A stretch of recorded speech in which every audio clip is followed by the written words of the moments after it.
mo na mapili for recitation, ganun din yung chance nung kaklase mo. So, pantay-pantay kayo niya.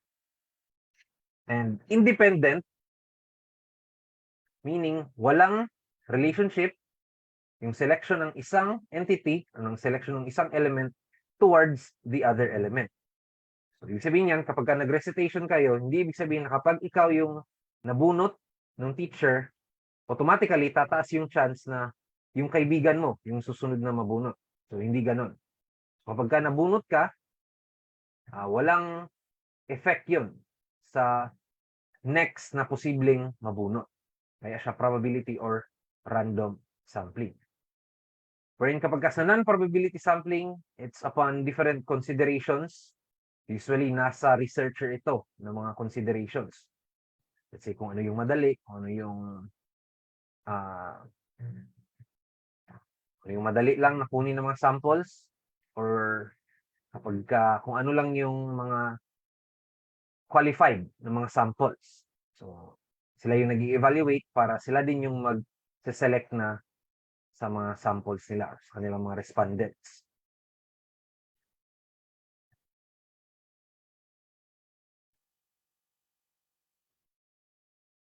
So let's discuss different random sampling methods or some probability sampling methods. First is the simple random sampling or yung tinatawag nating lottery sampling. Ito yung pinaka-basic na sampling technique. Bunot-bunot. Or yung fishbowl method. So lahat ng mga elements, ililista mo, ilalagay mo into a ruleta ba or into a tambiolo. And then, each member of those is meron silang equal chance of being selected. So, pag nabunot ka, pantay-pantay kayo ng chance. As long as the same lang din kayo ng mga, or isa-isa lang din kayo ng mga entries. So, mag-iiba lang yung chance niyo kapag merong tao na mas marami yung kanyang entries. So, pag each member, isa lang yung kanyang entry, you have an equal chance of being selected. Next, the type of sampling is systematic sampling. So, gumagamit ito ng listahan. So, the samples are listed or the members of the population are listed and the samples are selected at intervals. Kagaya nitong nasa picture, pagka nakalista yung mga pangalan ng mga students, let's say, pipiliin kung sino lang yung papasa. Si number 3, with an interval of 5, nag-start tayo kay number 3. Next, si number 8 na nasa listahan. Next, si 13, 18, 23, 28, and so on. Hanggang sa makompleto yung iyong listahan. So, until sa last na number is 48. So, meron lamang 10 ng kanyang napiling mga samples base sa ganitong technique. So, this is our answer to question number 12. Systematic sampling.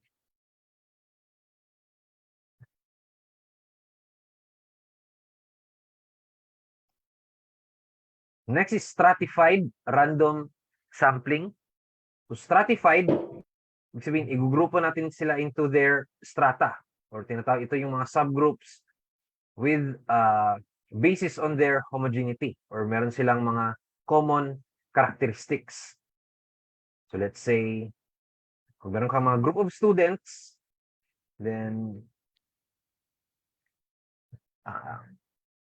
i-group mo sila according sa kanilang, let's say, gender. So meron kang male and meron kang female. So yun yung iyong strata.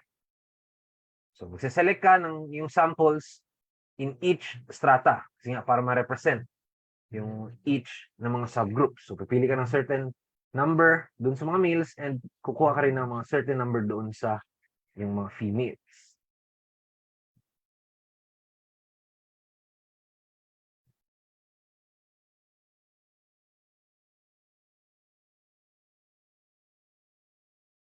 Next is cluster sampling.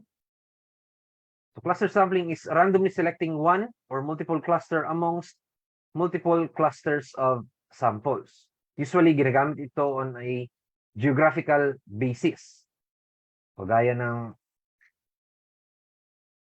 let's say, kung gusto mong kumuha, gusto mong magkaroon ng study sa isang municipality, so meron kang different barangays.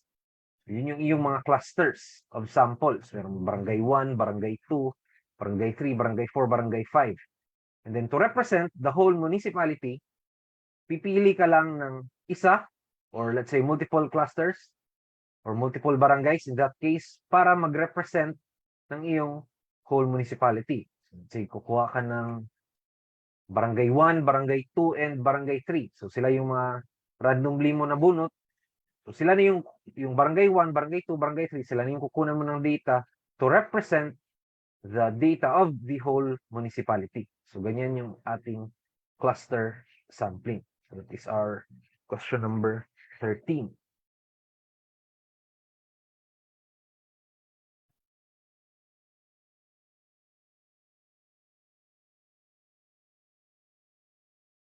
Next is quota sampling.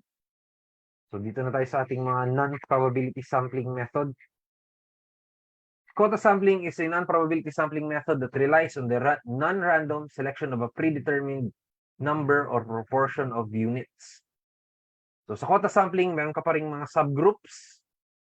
But in this case, naka-predetermined yung iyong number na kukunin in each subgroup. So be it kayo ng mga researchers yung nag-declare kung gaano lang karami na adult males, adult females, and children yung kukunin nyo, or naka-state mismo, or yun yung advice ng inyong mga research advisors na kukunin nyo lang ng mga males, females, and children. So that type of sampling is a non-random.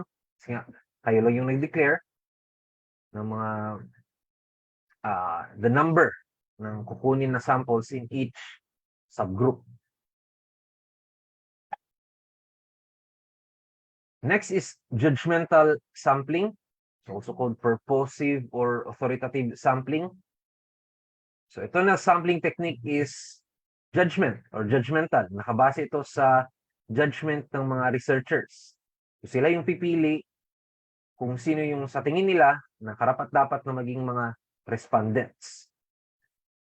So, meron kasing mga research or meron kasing mga study na dapat fit yung description mo ng iyong respondents doon sa iyong study. Halimbawa, kailangan talaga ng respondents mo is mga bayaws na nakapasa ng board exam sa ganitong year. So, kailangan piliin ng mga researchers kung sino lamang yung kanilang mga magiging respondents.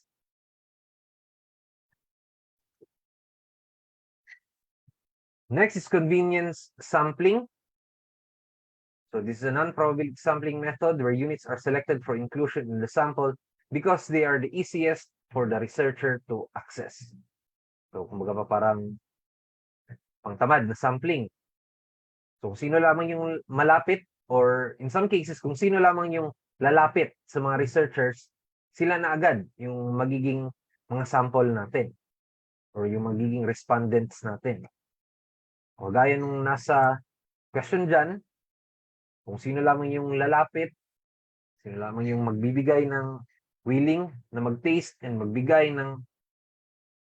ng response, so sila na agad yung mga automatic respondents. This is convenience sampling.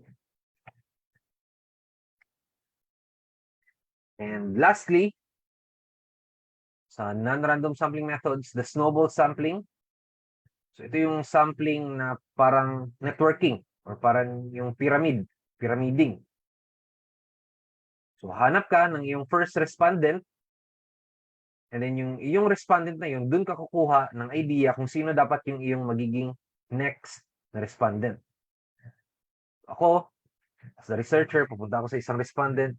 Especially, itong type ng sampling method na to is nagagamit siya kapag merong mga special characteristics yung iyong mga respondents. So, pupunta ako sa isang bayaw, then tatanong ko sa kanya, uy, sino yung pwedeng next na pwedeng ma-interview rin na bayaw na katulad mo ng status na nakapasa this year. Yan. So, siya yung magre-recommend na ito, ganito, si ganitong pangalan, si ganitong pangalan, si ganitong pangalan. So, galing sa isang sample, meron na siyang nasuggest na 3 na naman mga samples. And then from each of those mga samples or respondents, pwede naman agad akong makakuha sa kanila ng mga recommendations kung sino naman yung susunod na mga pwedeng piliin as respondents. Kaya siya snowball is kasi nga kagaya siya ng snowball sa cartoons na pag umpisa nag-roll yung snow, habang nag-roll siya pababa ng slope is lumalaki yung snowball. Kaya siya snowball sampling. Sa isang respondent mo, makakuha ka ng 3 respondents, and from each of those respondents, meron ka namang makukuha na mga greater number of respondents. So exponential na lumalaki yung iyong sample size. Next, first natin na solving. So, meron tayong Slovin's formula. So this is used to calculate the sample size na nakabase sa population size and sa kung ano lang yung allowable na margin of error. So sa statistics, commonly ginagamit natin kapag ka-sample size is small letter n, and yung population size, kasi mas malaki rin yung population, is big letter N. So makikita nyo sa screen, ito yung formula for the Slovin's formula, yung pag-identify ng sample size. Paano ba ito gamitin? For example, meron tayong population na 10,000 and the margin of error lang is 2%. So, gaano dapat karaming samples yung gagamitin natin para malimit lamang yung error into 2%. So, we'll use our Slovin's formula. Then, yung plug-in lamang natin yung mga values. Yung big letter N natin is the population size, which is 10,000. And yung margin of error natin is i-convert natin into decimal form. So yung 2%, convert natin into decimal form, that is 0.02. Pagka gumamit na kayo ng calculators niyo, scientific calculators niyo, pag na-plug in ito, this will give us the value of N is equal to 2,000. So para malimit lang yung error into 2%, yung sampling error natin, the margin of error is 2%, kailangan natin kumuha ng 2,000 samples out of the 10,000 na population. So yan yung Slovin's formula.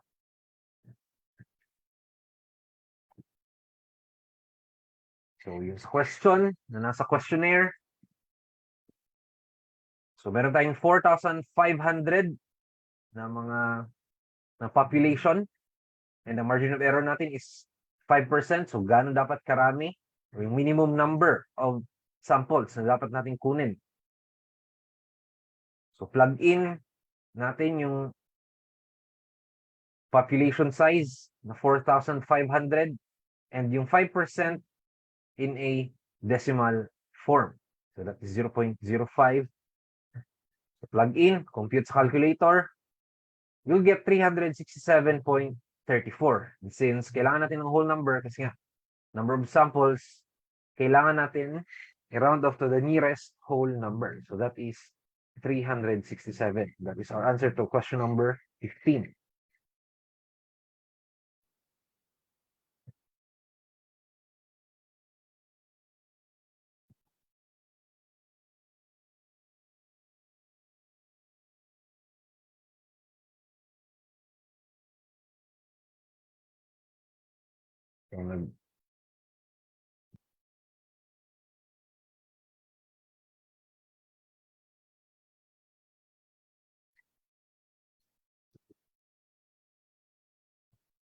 Okay, so we have our different types of data.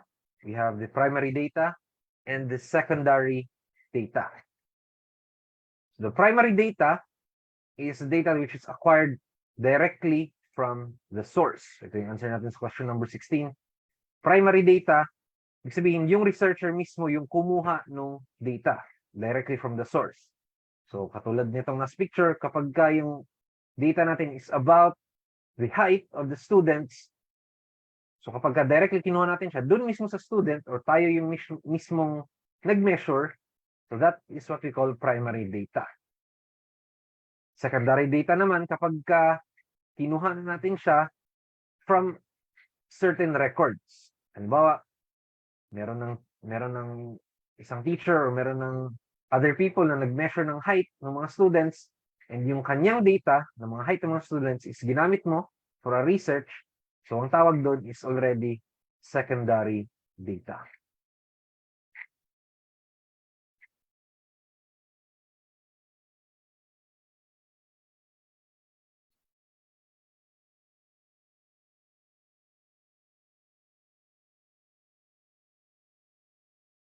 Next, we have the different levels of measurement of data.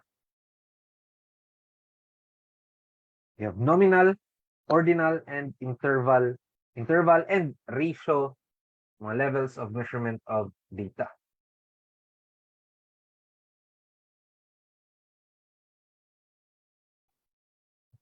So first, the nominal data, this is the lowest level of measurement.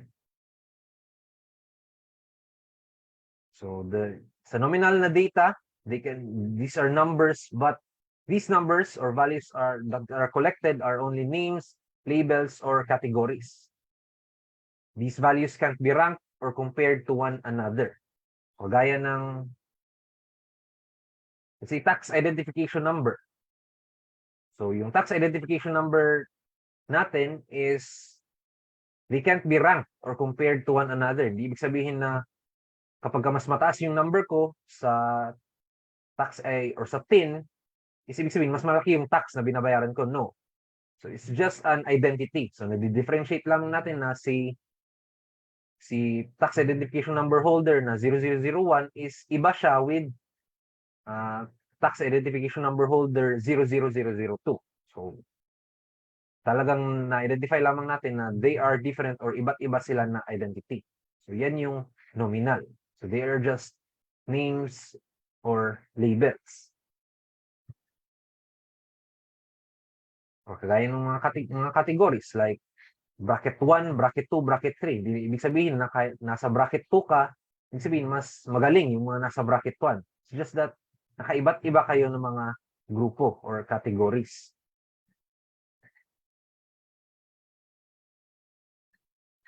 Next, sa ordinal naman, the values collected are labels with implied ordering. So ordinal, merong pagkaka-order. So in this case, the values can be ranked or compared to one another. So be it na yung larger number is kumbaga pa better siya, or sometimes meron din tayong mga ordinal scales na yung larger number is kumbaga pa worse siya kaysa sa lower number. At in this case, although nako-compare natin sila, pwede natin silang marank, pwede natin sabihin na 5 is better than 4, 1 is better than 10, but these values can neither be added nor subtracted. Hindi natin sila pwedeng i-add, hindi ibig sabihin na pag yung rating na 1, idagdag natin sa another 1, so i-increase yung kanyang rating. No. So kapag ka-ordinal, nakakarank, nararank lamang natin sila. So na-identify natin na that 1 is ahead of 2, that 3 is better than 4. And that their difference between the two values is unknown. So hindi natin mas-set kung gaano ba talaga ka better si 5 compared kay 4. So wala tayong identification dun. So we just nag-rate lamang tayo na si 5, ito siya, itong isang sample na naman is 4 lamang yung kanyang rating.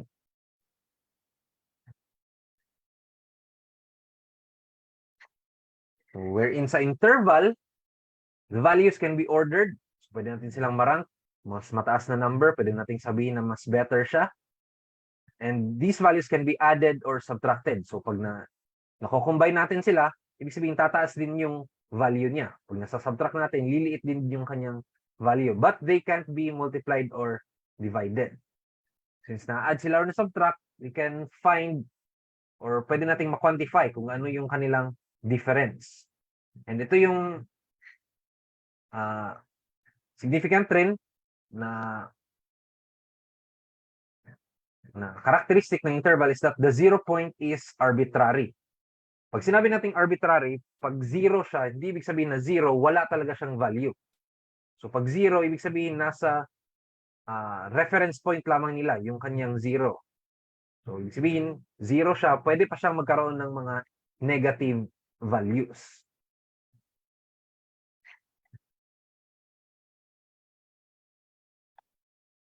And ang ratio, ito na, pwede nang magawa lahat. Pwedeng ma-add, ma-subtract, ma-multiply, ma-divide. Ma-identify natin yung kanilang degree of, quantify natin yung kanilang difference or distance between two values. And this time, the 0 point is fixed. So, pagka sinabi nating 0, yung kanyang value, wala talaga. Not unlike dun sa interval na pag sinabi nating 0, meron pang mas maliit sa 0. Meron pang negative ng mga values. So sa ratio, pag 0, wala talaga or non-existent yung ating mini-measure. Para mas maintindihan, I have here examples. Kagaya niyan, satisfactory rating. Diba, nag-rating tayo ng ating mga groupmates sa project. Nasiyahan ba tayo sa kanilang performance with 5 being the best? So, 1, 2, 3, 4, 5 is nakaranking siya or ito yung tinatawag nating ordinal. So, pag 5 yung narate mo sa yung kaklase, sabihin, mataas yun, followed by 4, 3, 2, and with 1, with the poorest. Plant height in centimeters. So, plant height is na-add natin, pwede natin add, pwede natin i-subtract. And pag sinabi natin 0, yung plant height is wala talaga. Ibig sabihin, hindi pa tumubo yung tanim. So meaning, yung 0 natin dito sa plant height, that is a fixed point. So, plant height in centimeters is nakabilong siya sa ratio.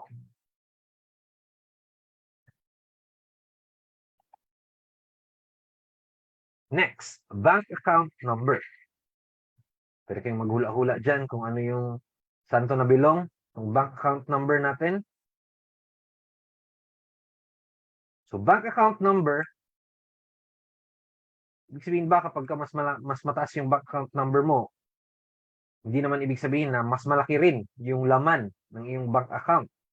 So, bank account number is just a identifier na ikaw yung may-ari nitong bank account number and yung ibang number is iba rin siya na tao.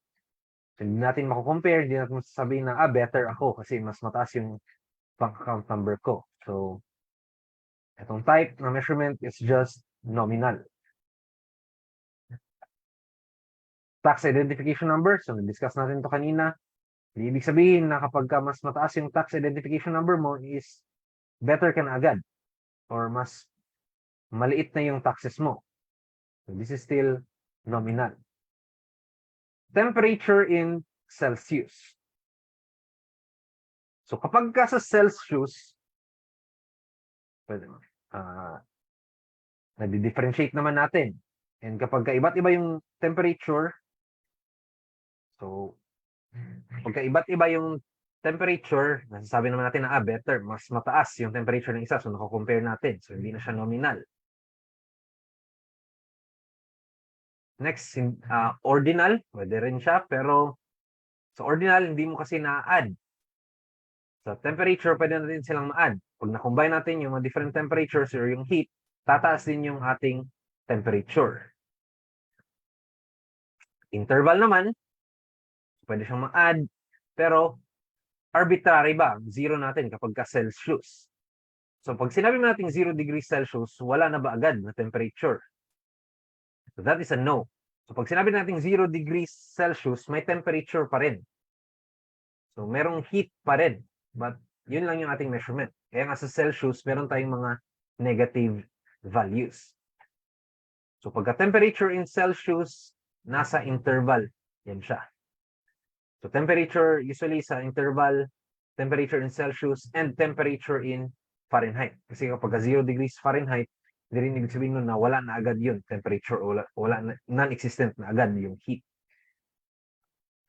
Pagka temperature in Rankine, Ito yung ating mga absolute na mga temperature kapag 0 degrees zero Rankine, or yung isa pa na absolute temperature or yung Kelvin, kapag 0 Rankine or 0 Kelvin, absolute siya na 0. Ibig sabihin, kapag ito yung na-measure mo, wala na or non-existent na ang heat.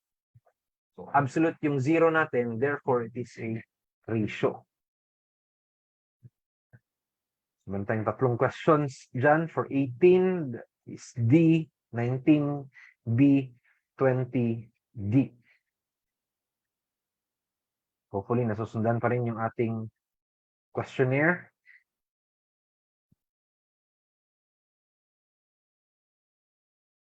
Next, we'll proceed sa normal distribution. So, the normal distribution, alam niyo pa to, it looks like this. So, it's a bell-shaped curve. Yun yung ating nasa question 21 to 22 that illustrates the data distribution. So, sa statistics, kapag normal yung distribution, ganito yung kanyang itsura. And it signifies that ang pinakagitna nito is ang ating mean. And ang data, ang behavior ng data is that marami or pinaka-frequent na mag-occur or pinakamarami na data is yung mga malapit din yung value sa mean. So, habang lumalayo ka sa mean, mas lumiliit din yung mga number of data na slightly higher or very high, very low compared sa mean. So, as long as yung value mo malapit sa mean, mas marami rin yung kanyang occurrence or mas nauulit siya compared dun sa mga values na malayo sa mean. That's our answers for question 21 and 22. And sa normal distribution, we have this is what we call the empirical rule or yung sinasabi nating 68, 95, 99 rule. It's a rule that states that almost all observed data for normal distribution will fall within 3 standard deviations. So meron siyang corresponding na percentage ng mga data kapag 1 standard deviation away and from the mean is 68.3%. Kapag 2 standard deviations naman siya is 95.4%. Away from the mean, to the right of the mean, or greater than the mean, and to the left of the mean is less than sa mean. And kapag 3 standard deviation naman siya, that is 99.7%. So 3 to the right is, and 3 to the left is 99.7. Then ito mga values na to is kapag kalahati lang, or to the right, that is 34.15, 34.15 din sa left, 47.7 kapag 2 standard deviations to the left, 47.7 pagka 2 standard deviations to the right, 49.85 kapag 3 standard deviations to the left, and 49.85 rin kapag 3 standard deviations to the right of the mean. So ang total area below the curve or below our normal distribution is equal to 1 or 100%. Paano ba natin gamitin itong empirical rule para ma-identify kung gaano karaming percent or ano yung percentage ng mga data na nagfo-fall under a certain data range? So we'll use this formula K, so para mabilang natin kung gaano karaming standard deviations. And then X is the data value, and mu is our population mean, and sigma is our standard deviation.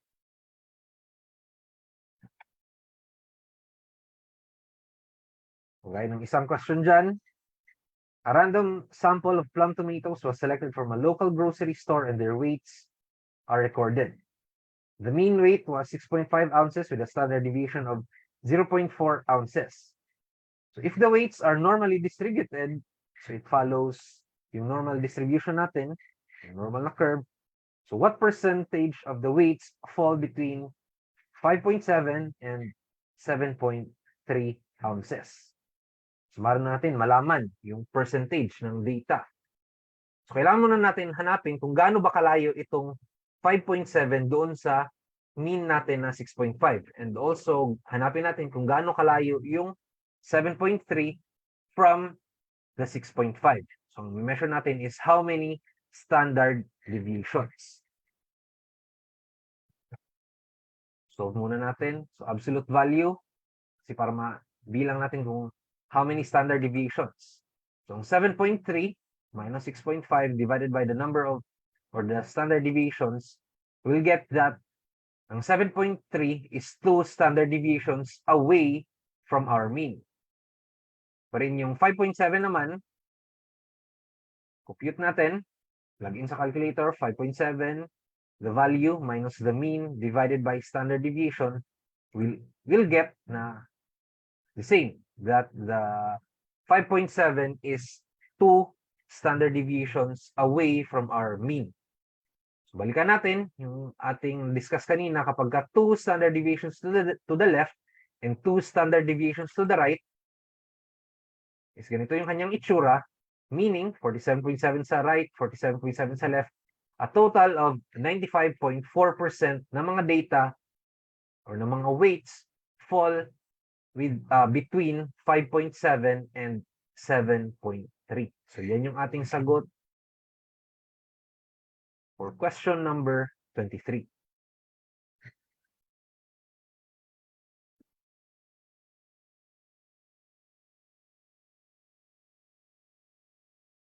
Hopefully, nasusundan niyo pa rin yung ating questionnaire. And malista niyo sana yung mga tamang answers para pwede niyo ma-review later on.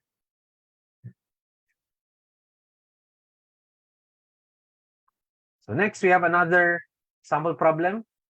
So the mean weight of a grade 11 student is 52.2 kilograms with a standard deviation of 2.1 kilograms. Now, if the weights are normally distributed, what percentage of the weights fall between 48 kilograms and 58.5 kilograms? So, ganun pa rin yung ating gagawin. Let's try to measure gaano kalayo yung mga values from the mean. So, bibilangin natin kung how many standard deviations yung mga values are away from the mean. So, we'll use the formula, yung K. So, first, measure muna natin yung 58.5 minus 52.2 divided by 2.1. So, we'll get that the 58.5 is 3 standard deviations away from the mean. Pero in yung isang value, yung 48, plugging in yung ating formula, we'll get that it is 2 standard deviations away. So, paano to ngayon? Kasi tatlo sa kabila or tatlo to the right of the mean and dalawa lang sa left side of the mean. So, gagamitin natin yung values nung tatlo to the left, to the dalawa to the left. So, that is 47.7% ng mga data to the left are 2 standard deviations away from the mean. Pero kapag sa right, kapag tatlo daw, that is 49.85. Kapag i-add natin to sila, 47.7 plus 49.85, we'll get that the percentage of data, or that 97.55% of the weights fall between 48 and 58.5 kilograms. So that is our answer to question number 24.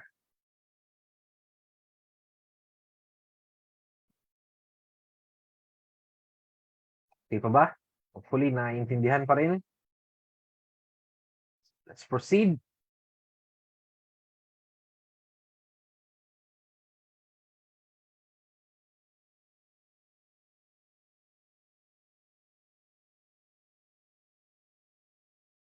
Another na ginagamit para ma-quantify or ma-measure natin is kung how many percent of the data falls within a range is yung tinatawag natin Chebyshev's theorem, yung Chebyshev's formula.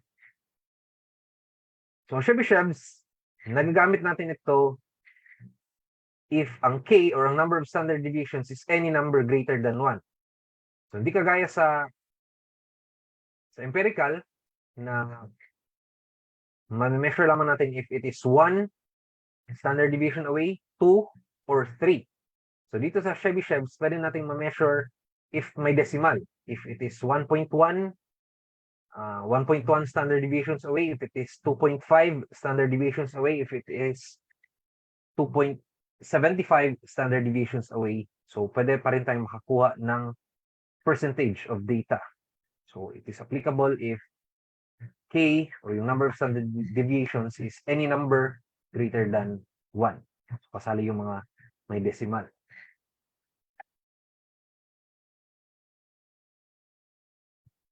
Gaya nito.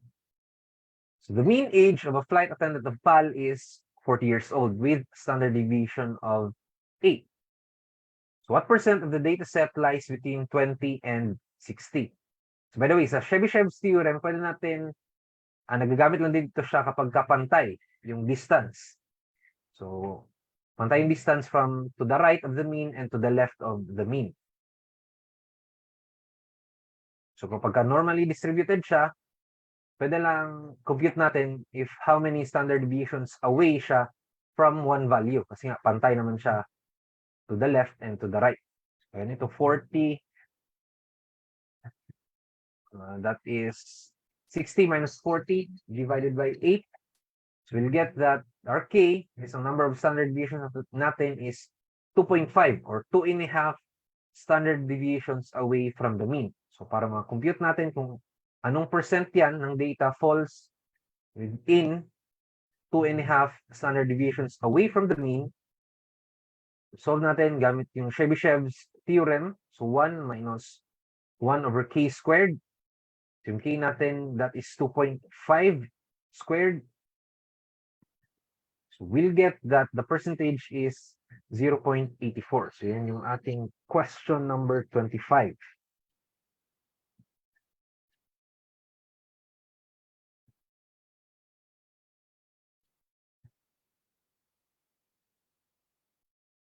Okay, nahanap ng percentage. Ganito yung gagawin natin. Sometimes, meron ding mga questions na nakabigay yung percentage ng data. Kailangan natin hanapin ano yung range ng mga values in which that certain percentage falls. So, just like this problem, the mean height of chili plant is 80 centimeters with a standard deviation of 10 centimeters. Ang tanong ngayon is between which two heights must this mean lie to represent 36% of the data set? So, from what value to what value yung 36% ng data set? So, still, gamitin natin yung ating formula. But this time, yung hahanapin natin is yung K. So, meron tayong percentage na 36%. So, that i-convert natin siya into decimal form. That is 0.36 is equal to 1 minus 1 over K squared. So, isosolve natin is kung ano yung value ng ating K. So, pag i-plug in sa scientific calculator, shift solve para madali, we'll get that K is 1.25 or 1.25 standard deviations away from the mean. So, paano natin to gagamitin yung 1.25? Ibig sabihin, dadagdag tayo ng 1.25 na standard deviation doon sa ating mean and magbabawas din tayo ng 1.25 standard deviation doon sa ating mean.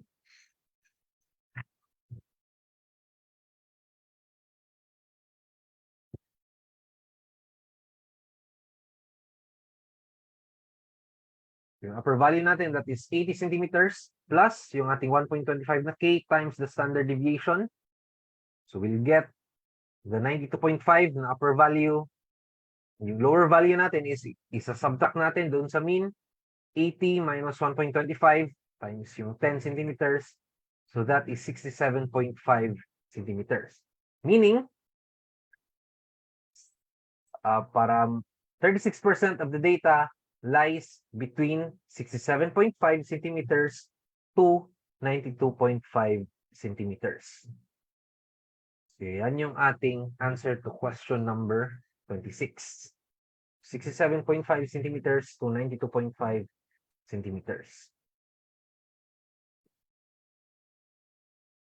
Okay, so next, natin na topic is the different descriptive measures of data. So descriptive, ito yung mga pwede mag-summarize sa mga data natin, maraming numbers. We can simplify it into a single number.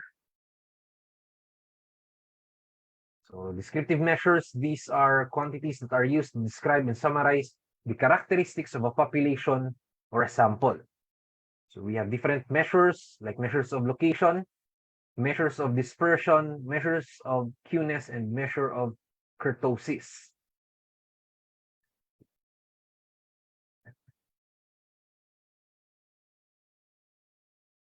With the help of this, nasa-summarize natin and napapakita natin kung ano yung characteristic ng whole population or ng whole sample based only on a single number.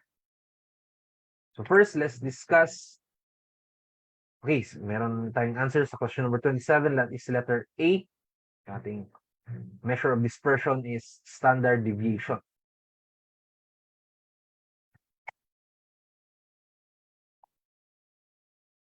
First is the measures of location. So location in terms with the rest of the data set. So ganito, minimum, ibig sabihin yung pinakamaliit lang na data, yung maximum is the pinakamalaking data sa data set. So yung ating minimum and maximum. Then we have the measures of central tendency. So yung kanyang location is towards the middle or towards the kung saan nagka-cluster yung most of the data. So we have three measures of central tendency. We have the mean, the median, and the mode.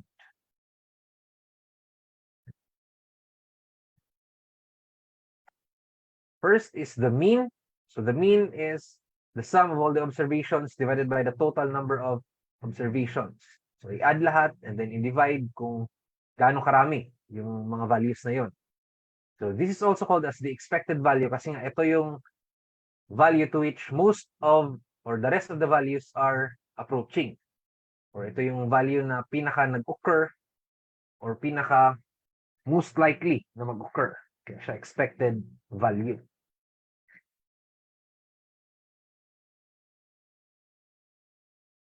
Halimbawa, nakakuha tayo ng mean na grade ng mga students. So, kanina yung mean, if sinabi natin the mean grade of the students is 88, ang tendency ng mga students natin is that most of the students is nagkakaroon siya or ang pinakamataas na chance na makuha niya na grado sa ganitong subject is 88. Although pwede pa rin siya makakuha ng mga other values, pero ang pinaka most likely na mangyari or the most expected value is 88. So we have sample problem. Hopefully, nalala niyo pa rin paano mag-solve ng mean. Pero if hindi, hopefully ma-refresh kayo ngayon. So mean is equal to the sum of the observations divided by the total number of observations or the population size in this case. Kasi ito yung 10 students, ito yung ating population. So ito sila lahat. Kukuha natin ng scores. So i-add natin yung 69, tapos 77, 84, and until sa 98, and i-divide kung ilan sila. So 1, 2, 3, 4, 5, 6, 7, 8, 9, 10. So divided by 10. So we'll get that the mean is 83.1. So ito yata yung answer natin for question number 28. 83.1, meaning ang most likely na ma-score ng isang student kapag nag-take siya ng certain na exam na yun is 83.1. So, yung pinakamataas na probability na pwedeng makuha is 83.1.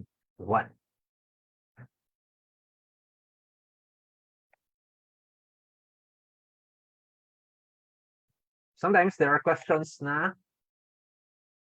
given yung mean, pero kailangan natin hanapin yung missing value in order na makuha natin yung target mean. Tulad nito, Maria aims to get an average of 90 to be on the honor roll this semester. Her grades in her 5 subjects out of 6 were 89, 92, 93, 85, and 87. So what should be her grade in her 6th subject to reach her goal? So meron tayong given na mean or yung target niya na mean or na average is 90. Meron na siyang grades sa 5 subjects. Ano yung kailangan sa kanyang 6th subject para mas kuha niya yung average na 90. So gamitin lamang natin yung formula ng ating mean. This time, let's leave one value na naka-variable. Kasi nga, para ma-solve natin kung ano yung 6th grade na kailangan niya. So, the mean is equal to 90. Dapat 90 ang makuha niya sa N na 6 subjects. 6 dapat. Then, 89, 92, 93 yung kanyang mga grades. Sa 5 subjects, 85 plus 87 plus yung X or yung 6th subject. So, pwede natin ito ma-plug in sa ating calculators to solve that. In order to get a 90 average, she has to get a grade of 94 in her 6th subject. So, yung ating answer to question number 29.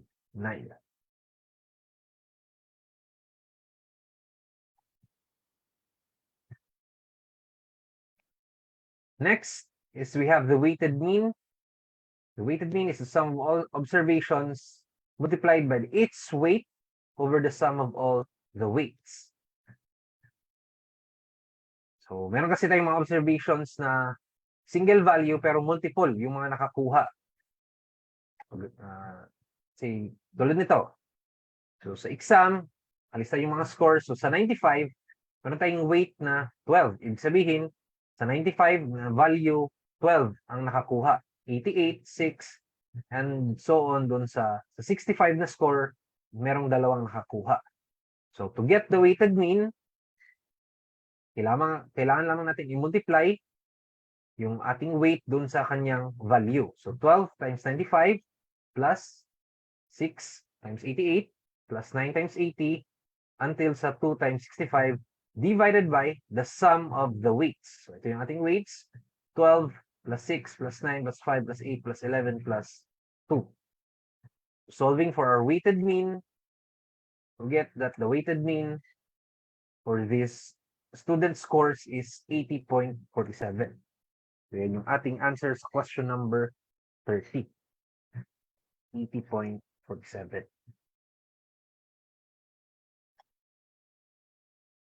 Next is the median. Median is the middle value when the data values are arranged in ascending or descending order of magnitude.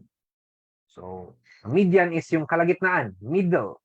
So, pag kailangan lamang natin, first step is i-arrange yung mga certain values in ascending or descending order. So, be it increasing in value or decreasing in value.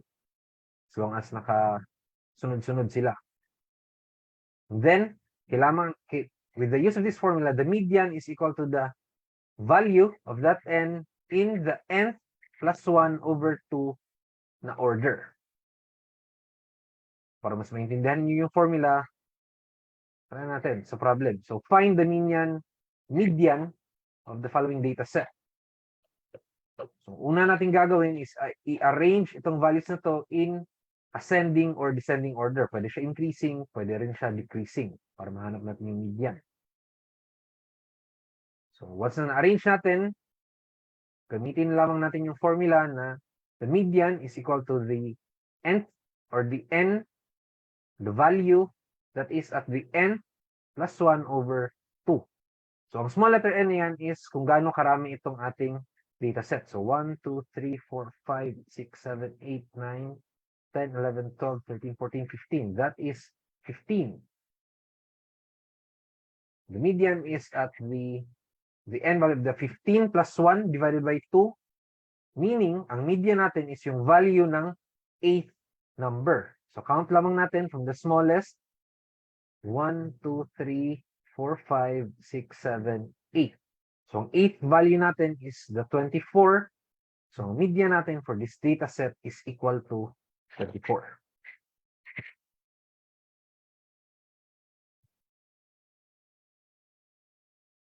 So, okay lang kapag add numbers, yung number of the data set. So, katulad nun, 15, ang middle niya is exactly 8. Pero kapag even ang numbers, ganito yung ating gagawin. Tulad nito, 10 students took an exam and listed below are their scores. So, naka-arrange na siya in ascending order, 69, 77, 377, 84, 285, 87, 92, and 98.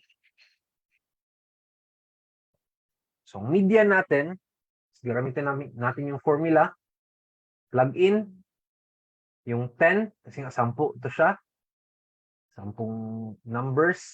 10 plus 1 divided by 2. So makakuha natin dyan, 10 plus 1 is 11, divided by 2 is 5.5. So paano natin hahanapin, or ano tong 5.5? So ang 5.5 is the number between the 5th and the 6th. Hanapin natin yung 5th value sa dataset. So 1, 2, 3, 4, 5, that is 84. And the 6th value is 1, 2, 3, 4, 5, the 85. So kunin natin yung 5.5, ibig sabihin yan, nasa gitna ng dalawang value. Sa gitna ng 5 at nasa gitna ng 6. Para makuha natin kung ano yung nasa gitna, i-add natin silang dalawa and i-divide sa 2. So that is 84 plus 85 divided by 2. So ang median natin for this is nasa 5.5 and that 5.5 number is 84.5. So yun yung ating answer for question number 31.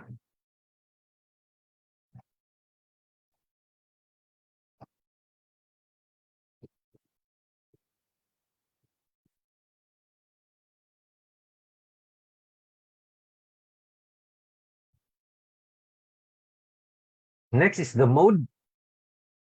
Mode is the value in the data which occurs most frequently.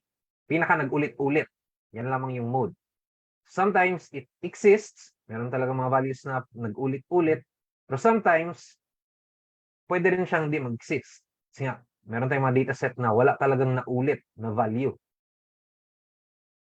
So, meron tayong mga, ang mean is always meron, median always meron, pero ang mode, it may or may not exist. So, paano hanapin yung mode? So, tingnan naman natin yung dataset kung ano yung pinaka nag-ulit na value. So, in this case, 77, naulit siya 3 beses, 85, naulit siya 2 beses. So, ang pinaka naulit is yung 77. So, immediately, yan yung ating mode for this data set. Ang pinaka naulit ng mga data values.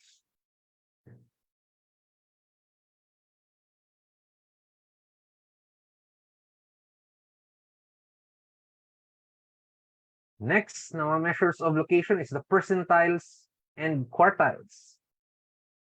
So, these are the numerical measures that give the relative position of a data relative to the entire data set. So, quartiles, quarters, or naka-apat. The percentiles is in hundreds. So, nakagroup ang data in 4 groups of data kapag quartiles. Percentiles is nakagroup of hundreds. Kaya tulad ng sa percent natin, that is 100%. So, 100 groups of data.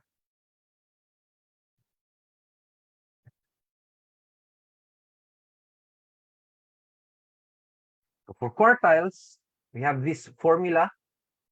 The quartile, or the I quartile, is equal to the value of the I times the N, kung gaano karami yung data, plus 1 divided by 4. So, paano yan gamitin? So, the same pa rin yung gagawin natin. First is, i-arrange natin yung values into an ascending order. So, 11, 12, 13, 16, 16, 17, 18, 21, 22.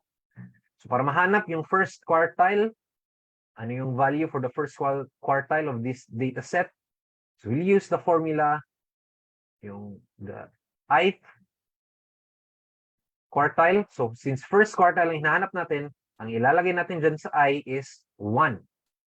And then yung N natin is kung gaano karami itong ating data set. So, 1, 2, 3, 4, 5, 6, 7, 8, 9. The value for our first quartile is 9 plus 1, that is 10. And times 1, that's 10 divided by 4, 2.5. Ibig sabihin yan, the 2.5 number. So, saan natin yan makita yung 2.5? Ang 2.5 is nasa gitna ng second and third. So, that is between 12 and 13. So, katulad ng ginawa natin kanina sa median, i-add natin yung dalawang values and i-divide sa 2 para makuha yung value between them. So, our first quartile for this data set is equal to 12.5. 5.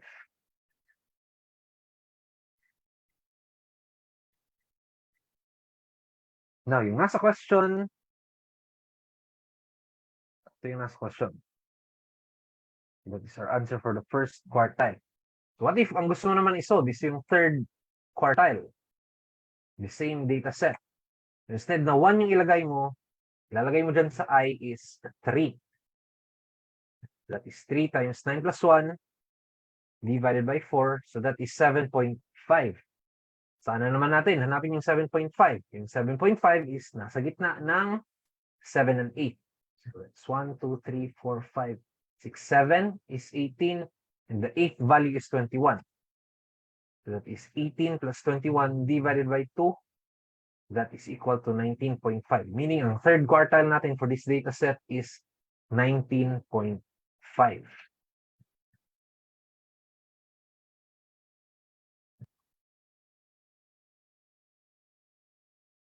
Ibig sabihin ng quartiles, kasi nga naka-percent siya.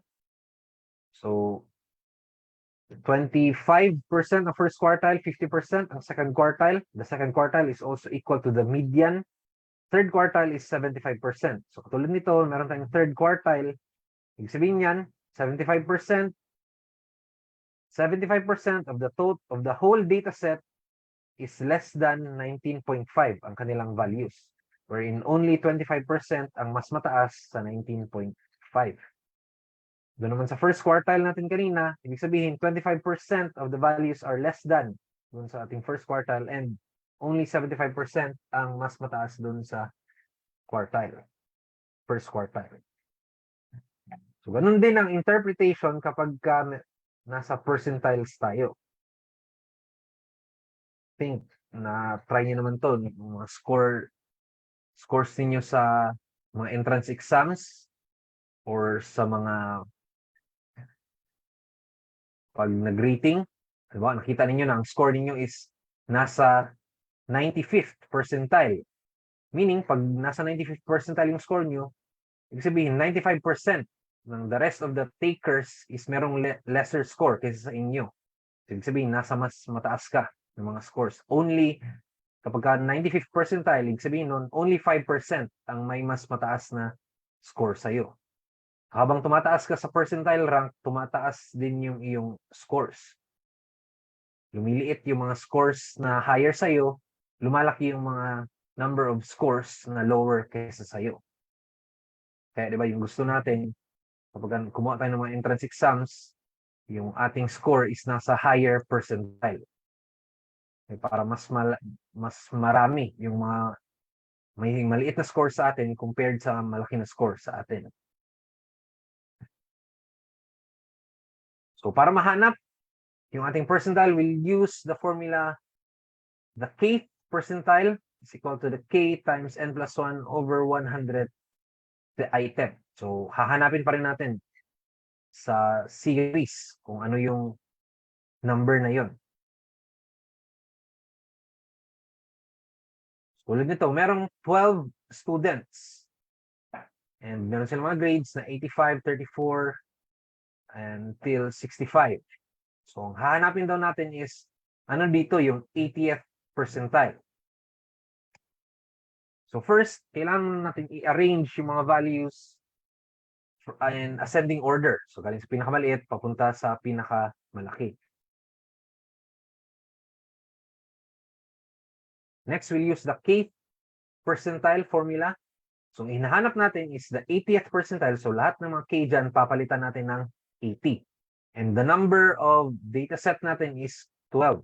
So, ang small letter n natin is 12. So, the 80th percentile is the 80 times 12 plus 1 over 100 number. I-solve natin yan. That is equal to 10.4. And kapag ka-percentiles, hindi kagaya dun sa quartiles and sa median na isosolve natin kung ano yung in-between. Dito sa percentiles, i-round off na lang natin kung the nearest whole number. So, tulad nito, na-solve natin is 10.4.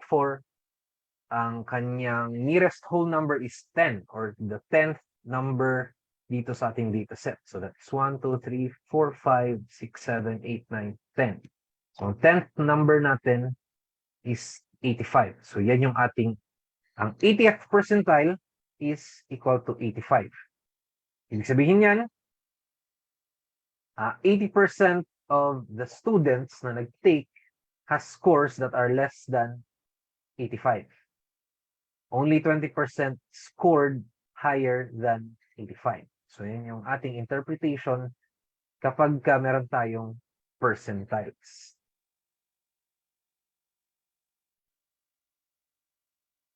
Next, measures of dispersion. Dispersion or yung pagkakalat ng data, the spread of the data. Meron tayong absolute measures of dispersion, range, variance, and standard deviation, and the relative measure of dispersion, which is the coefficient of variation.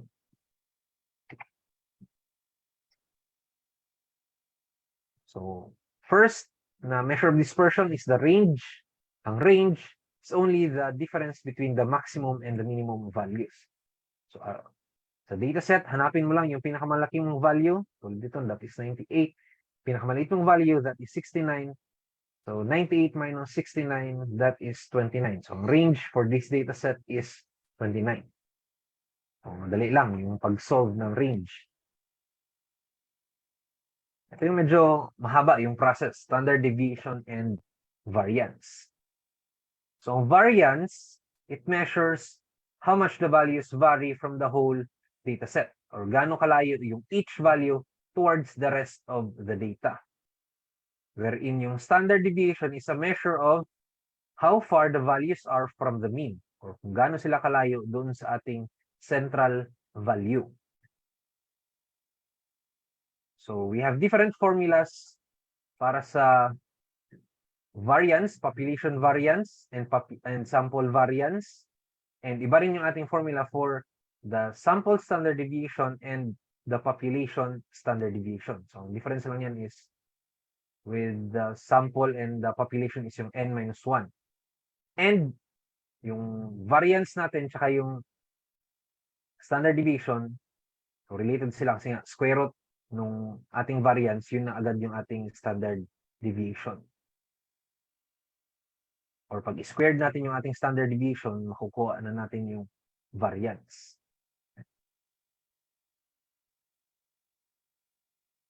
Para mas maintindihan, meron tayong graphic dito kung ano yung difference nung variance sa standard deviation. So variance, kumbaga daw, this is the whole area na na-consume ng mga data values. So let's say, yung mga data values natin is ito yung mga chairs. So ano yung total na area na na-consume nitong mga nakakalat na chairs? Wherein, ang standard deviation is the summary of the distances between or to the central value. So meron tayong central value or yung center chair. Yung standard deviation doon natin is ano yung average or ano yung mean distance nitong mga different na mga values away from or different chairs away from the mean. So ano yung mga distance nila or ano yung summary ng mga distance or ano yung mean na distance, average distance, yan yung ating standard deviation.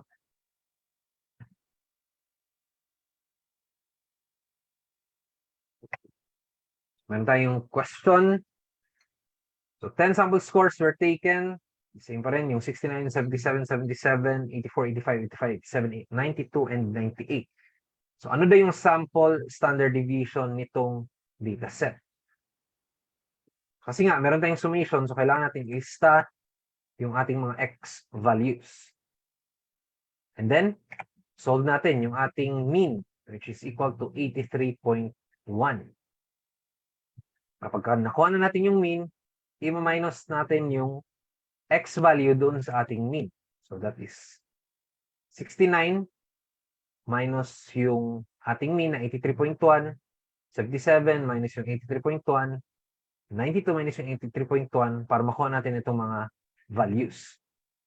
Pagka nakuha na natin yung x minus mean na values, lahat itong mga values na to is squared natin. So 14.1 squared, 6.1 squared, until dito sa 14.9 squared. And then, Once na nakuha na natin yung lahat ng mga squared ng mga values ng x minus mean, i-add natin silang lahat para makuha natin yung summation of x minus x bar squared. So that's equal to 634.9. Since nakuha na natin yung summation of x minus x bar squared, pwede na tayong mag-proceed sa ating formula for sample standard deviation, which is yung S, and ang N natin is 10. And plugging in yung ating mga values, solve sa ating calculator, we'll get that the standard deviation is equal to 8.4. So yan yung answer sa question number 34.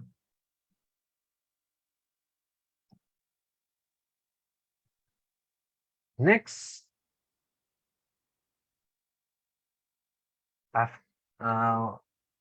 tapos na tayo sa measures of dispersion, we'll go sa measure of skewness. Skewness is the degree of departure of the distribution of the data from symmetry. So, instead na i-follow niya yung bell-shaped curve kanina, so kapag ka-skewed yung data natin, magsa-slightly deviate siya doon sa kanyang original na shape. So, skewness is equal to 3 times mean minus median over the standard deviation. So, ano yung interpretation kapag nakakuha tayo ng values ng skewness? So, kapag ang skewness natin is greater than 0, means that it is positively skewed. Or yung positively skewed natin is ganito yung kanyang shape. And kapag less than 0 or negative yung value, negatively skewed din yung ating distribution. That is our answer to number 35.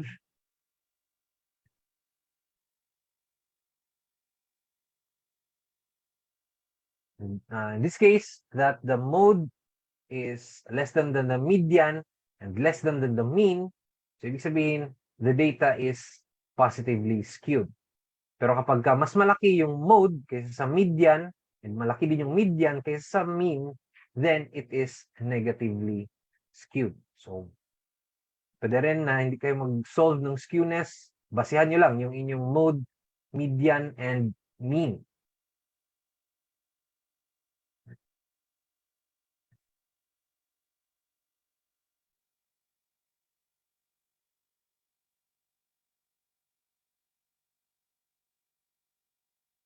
So, para madali rin matandaan, yung skewness is pag skewed to the left is, tingnan nyo lang yung inyong paa, kapag kapareho ng shape sa inyong paa na left hand, that is skewed to the left and that is negatively skewed. Pero kapag kapareho ng shape ng inyong right foot, that is skewed to the right din. And that is positively skewed. Ang negative skewness, ibig sabihin niya, maraming mga data, mataas ang concentration of data towards high values. So kung titingnan niyo itong negatively skewed, marami yung values dito na side or sa higher values compared dito sa mga lower values. Wherein sa positively skewed, mas marami yung mga lower values. So tulad nito, marami yung concentration dito sa 0 to 30, pero maliit na lang yung concentration doon sa above 30, sa 40 and sa 50. Pero kapag ka zero skewness or yung symmetrical, even yung distribution ng lower and higher values. So tulad nung kanina, if naalala nyo yung bell-shaped curve, so pantay yung sa left side, pantay yung dami ng mga mas maliit na value, and pantay rin yung dami ng mga mas malaking value kaysa sa mean. So pagka skewed siya, either mas marami, negatively skewed, mas marami yung matataas na values. Kapag positively skewed siya, mas marami yung maliliit na values. So that is our answer to number 36.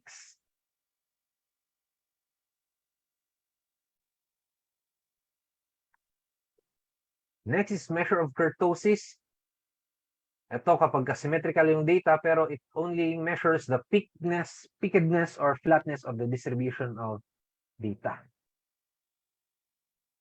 So meron tayong iba't ibang, yun yung ating formula kanina.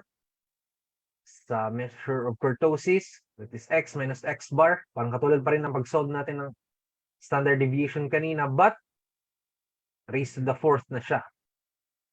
Then divided by n, or yung population size, times standard deviation raised to 4. Then minus 3. Pag na-solve na natin yung ating kurtosis, mesokurtic kapag ka 0 or very small na values like 0.1, 0.07, kapag ka very near to 0 siya, considered na agad siya na mesokurtic. Pero pagka higher than 0 siya, leptokurtic ang ating tawag. And kapag ka less than 0 siya, platykurtic. So difference lang nito is peak. Mas peak or mas mataas yung leptokurtic natin. Ibig sabihin nito, mataas yung concentration ng mga values na malapit sa mean. It's either smaller value or the higher value. Pero mataas yung kanyang concentration near the mean.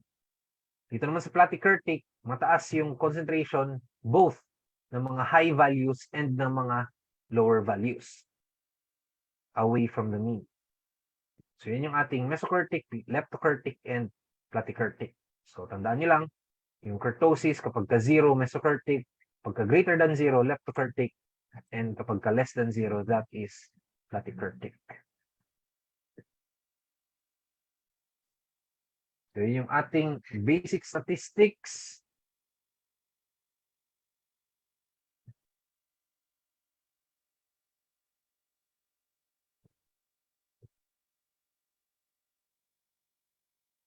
Next.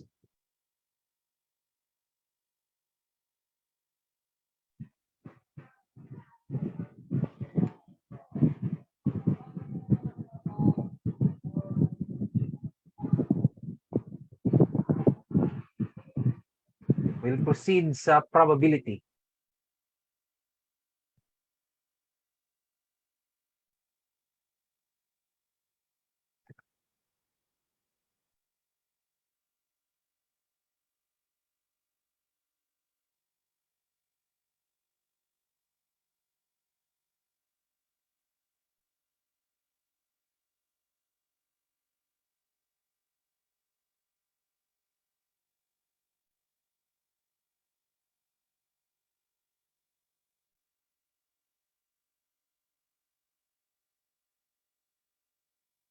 Okay ba? Nakikita na ba yung slides ko?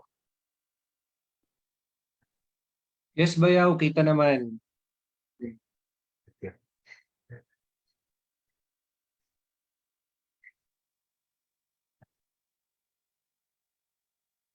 Okay, so we'll discuss now about probability. So probability, sometimes mistaken siya as possibility. But these two are different things. Diba? Yung possibility, iba rin yung probability. So may kanilang difference.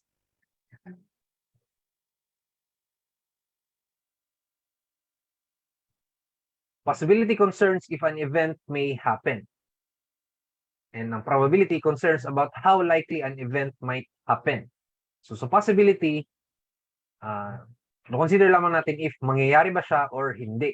Sa probability naman is gaano kalaki yung kanyang chance na yung event is mangyayari. So possibility, it only answers whether it is possible or impossible. Wherein sa probability, it measures now kung how possible. So, gaya nito. A woman gives birth to a boy. So that is a possible. So pwedeng mangyari yan. So kapag possible ang isang event, saka lang natin siya pwedeng measurean ng probability. So probability nito is 50% na ang papanganak niya is a boy, and there's 50% chance na hindi siya makakapanganak ng boy. So it may be a girl. Pero if a man gives birth to a boy, impossible yun. So hindi yun mangyayari. And kapag ka-impossible ang isang event, hindi natin siya pwedeng pag-measurean ng probability. So, yun yung difference ng possibility and probability. Possibility, it answers pwede or hindi. Mangyayari or hindi. Probability answers gaano kalaki yung chance na yung isang event is mangyayari. Ito na yung numerical values natin na there's 50%, 20% probability that it may happen. Para ma-measure yung probability, dapat sure muna tayo na posible talaga siyang mangyari. So this is our answer to question number 38.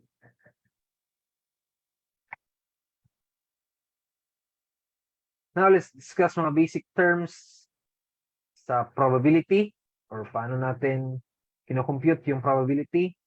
We have this sample space. So it is a set of all possible outcomes in a statistical experiment. For example, tossing a coin 2 times, ito yung ating sample space. Pwede siyang pareho heads, pwede siyang pareho tails, or pwede yung nauna mong kuha is heads, the next is tails, then pwede rin siyang tails and heads. So yan yung ating sample space. Lahat ng posibleng mangyari sa isang experiment.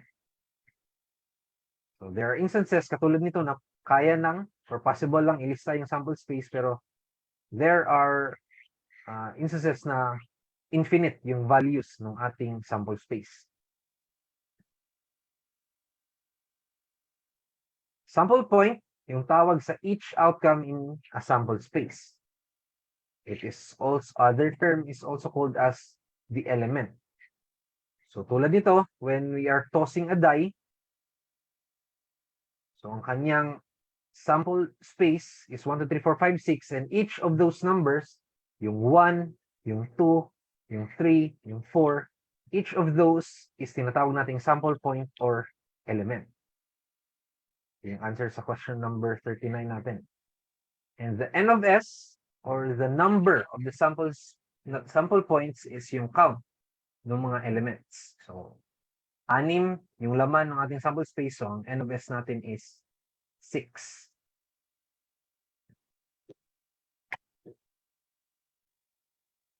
Event.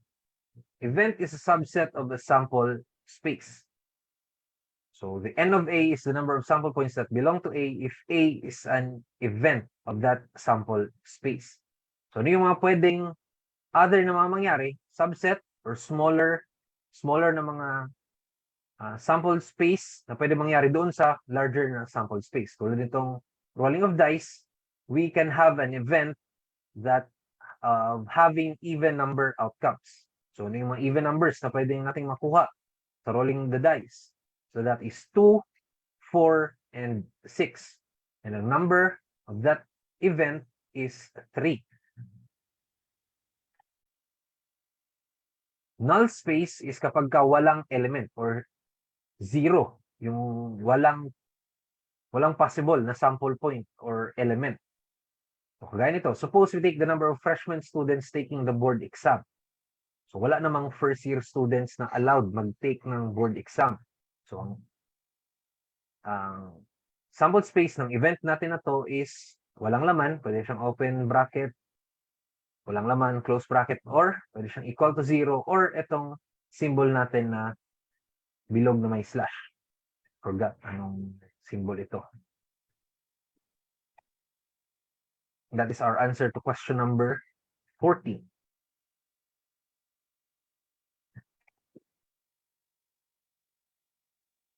Then to measure the probability of an event is divide natin yung number ng mga sample points or ng mga elements doon sa certain event na yun over the number of sample points or the number of elements towards or the number of elements ng the whole sample space.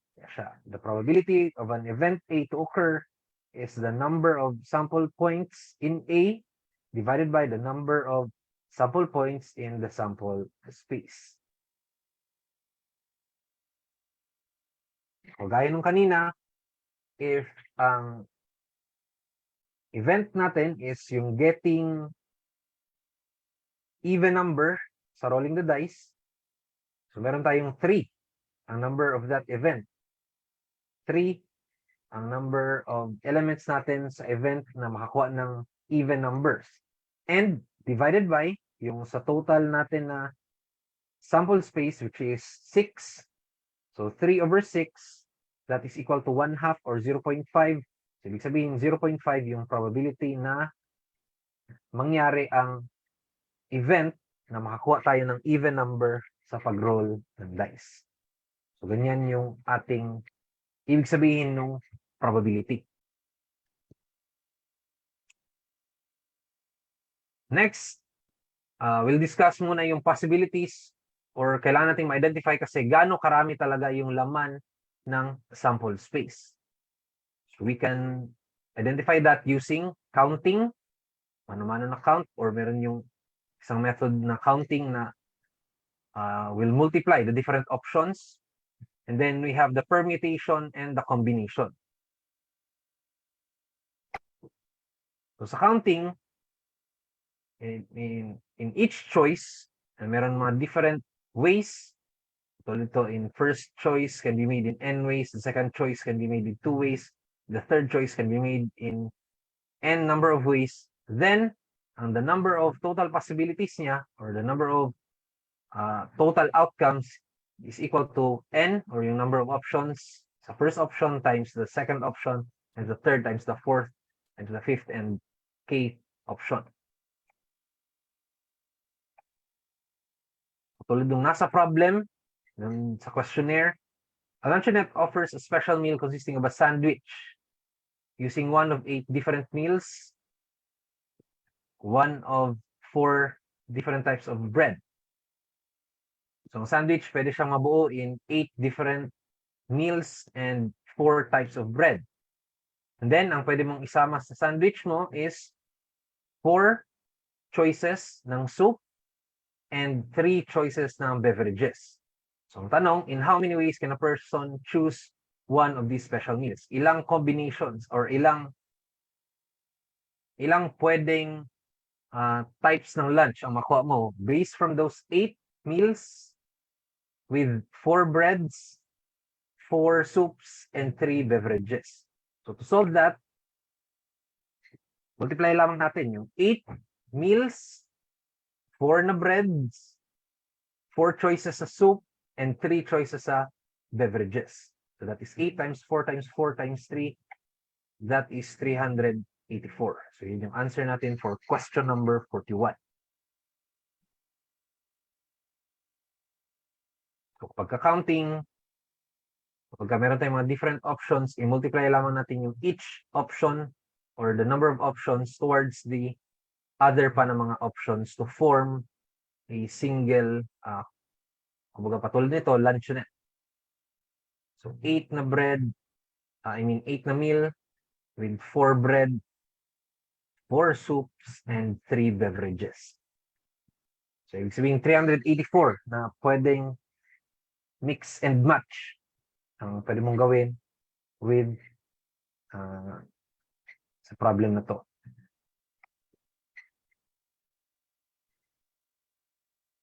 Next, a test consists of 15 multiple choice questions with each question having 4 possible answers. So A, B, C, D. In how many different ways can a student check off one answer to each question? So kung kukuha ka ng isang question, so you have 1 out of 4 choices in each of the 15 questions. So paano natin masosolve kung gaano karaming possible na mga ways ng pag-answer?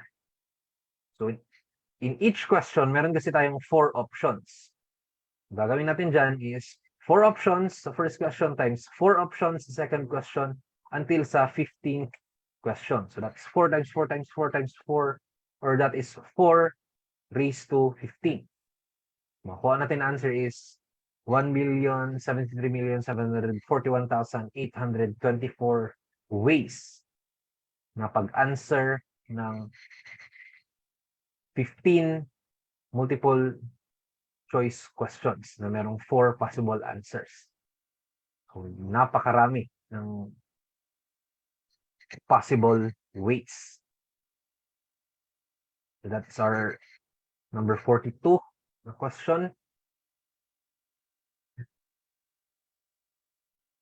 So kapag true or false naman yung questions natin, so we only have two options na lang. So that is 2 times 2 times 2 or 2 raised to 15 kapag true or false lang.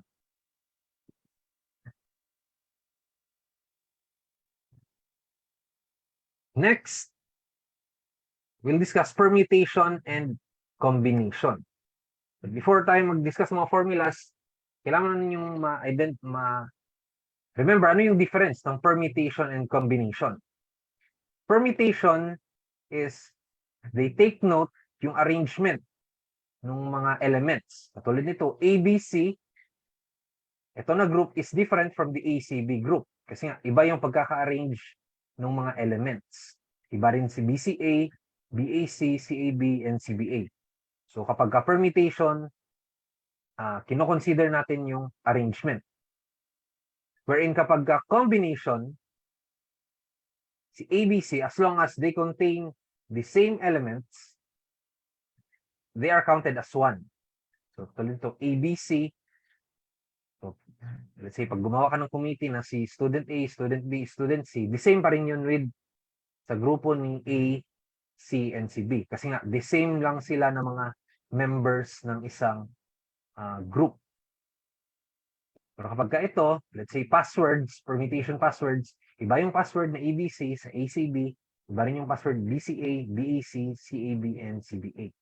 So permutations, kino-consider natin ang arrangement ng mga elements. Pagka-combination, wala tayong pakialam sa kanyang arrangement.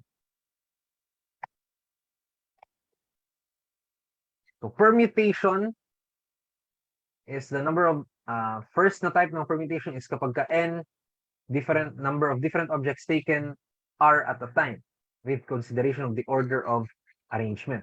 So kapag permutation, pwede nyo gamitin yung formula na n factorial divided by n minus r factorial, or idiretso na nyo na gamitin itong NPR. So I think lahat ng mga scientific calculators or yung allowed sa board exam na calculator is meron ganitong function, yung P, yung capital letter P, NPR. So paki-explore nyo na lang sa inyong mga calculators. So N yung mga number of different objects, and then R lang yung mga kukunin. So katulad nito. In how many ways can 10 people be seated on a beach if only 4 seats are available? So yung N natin sa ganitong problem is kung gaano karami yung ating mga elements. So meron tayong 10 elements na i-arrange sa 4 lang. So that is 10P4. So pag i-plug in yan sa calculator nyo, yung 10P4, makukuha nyo agad yung 5040. Pero if masipag kayo mag-memorize ng formula, so 10 factorial divided by 10 minus 4 factorial, it would still give you 5040.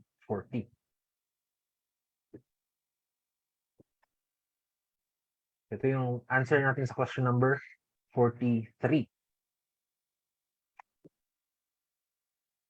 Then kapag lahat ng objects is naubos, that is automatically n factorial, or pwede mo pa rin gamitin yung p na function ng calculator.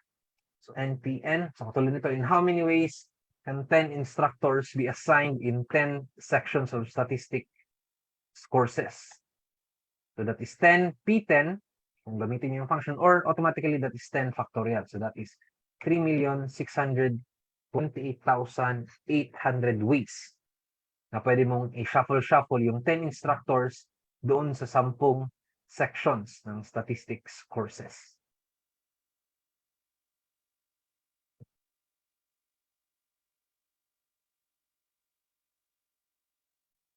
Tulad nito, the manager needs to assign 8 of his subordinates to do 8 different jobs. So pareho yung number ng elements natin doon sa mga possible choices. So gagamitin natin na formula is yung 8P8. So lalabas agad yan na 40,320. Or 8 factorial, that is 40,320 pa rin. Then, ito we have another type of permutation kapag merong mga identical elements. Pag merong pare-pareho. So, n is the number of yung makukunin over the different the numbers of those na mga identical. O tulad nito, in how many ways can the letters from the word statistics be arranged? So, statistics, meron tayong 1, 2, 3, 4, 5, 6, 7, 8, 9, 10 letters. So, ang numerator natin is 10. And then, ika-count natin kung ano yung may mga identical ng mga elements. So, meron tayong tatlong S, and meron tayong tatlong T, and meron tayong dalawang I. So, yan yung mga identical elements natin. Tatlong S, tatlong T, dalawang I. So, pag nag-solve tayo ng permutation with identical elements, that is equal to 10 factorial, yung 10 letters ng statistics, divided by tatlong T na identical, tatlong S na identical, and dalawang I na identical. So that is equal to 50,400.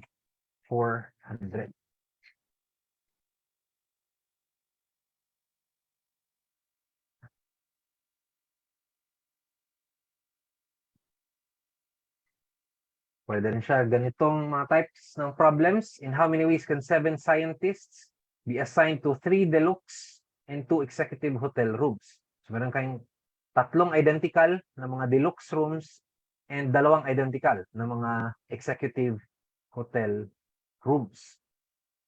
Paano natin sila ma-arrange kung 7 sila sa tatlong deluxe and dalawang executive hotel rooms? So 7 factorial divided by dalawang executive, dalawang identical, 3, then identical na deluxe. So that is equal to 420 ways. So this is our answer to question number 44.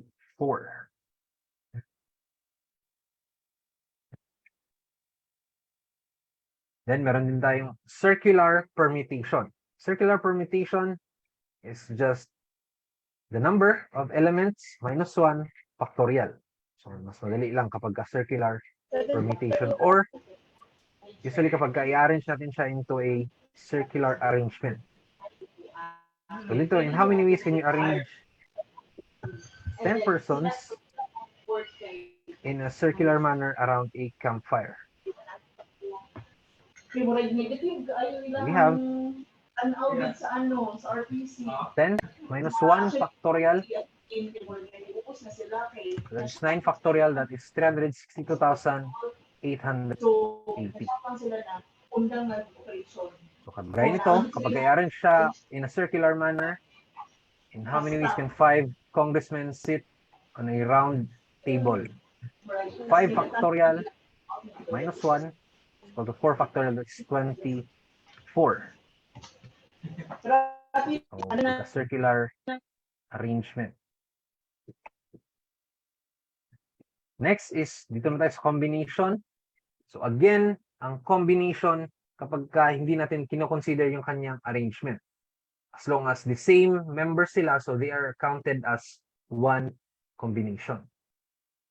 So n different objects taken are at a time without consideration of the order of arrangement.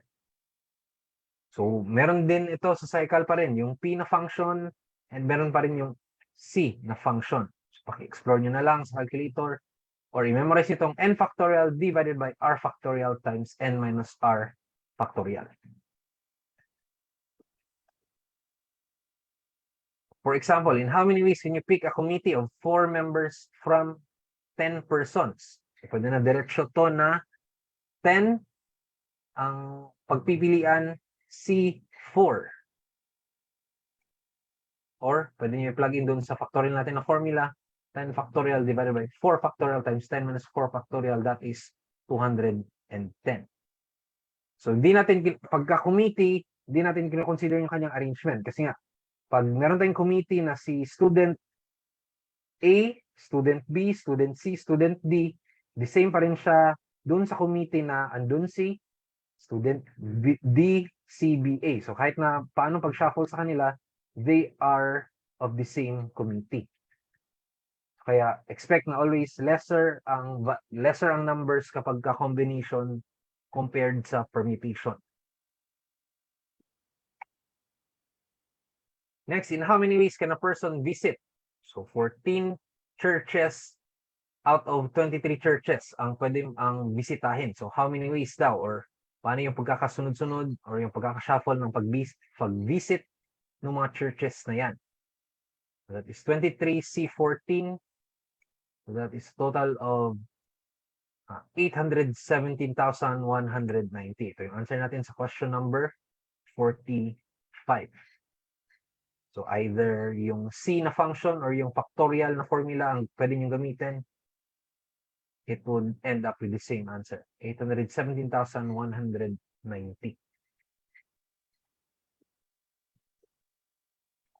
Next is, meron siyang variation kasi nga dalawang types or dalawang tasks. So ito, teacher has prepared 20 arithmetic tasks and 30 geometry tasks. So how many ways are to build a test with 3 arithmetics and 2 geometry?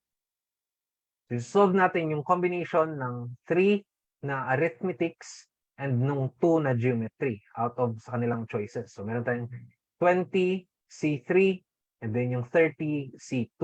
So the same pa rin yun sa factorial na formula. Pag nakuha natin yung results ng 20C3, multiply natin siya sa results ng ating 30C2.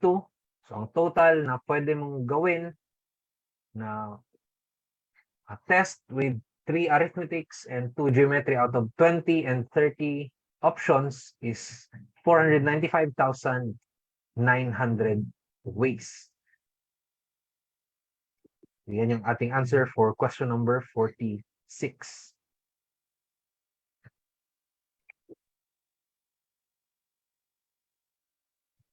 So, yun na yung possibilities. Now, we'll proceed sa mga basic fundamental concepts ng probability. So, again, yung probability kanina is the number of the elements in an event divided by the number of elements in the whole sample space. Then, meron tayong tinatawag na intersection of events. It's the event containing all elements common to both A and B. Or ang usually na statements nito is that event A and event B occur. So pag both silang nangyayari.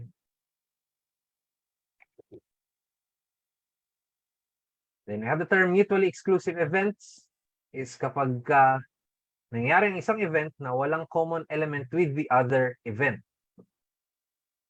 So ang A with intersect to B is wala silang common na element or null space kapag i-intersect natin silang dalawa, and they are said to be disjoint kapag mutually exclusive events.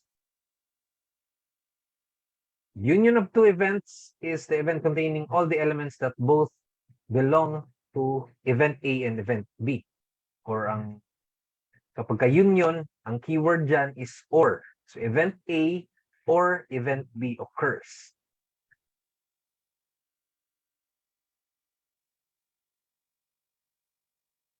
Complement. The complement of an event is kumbaga pa yung kabaliktaran niya or yung outside of its sample space.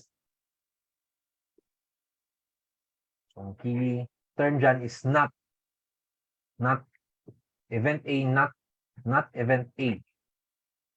O tulad nito, the complement of the event na success or ang kabaliktaran niya is failure.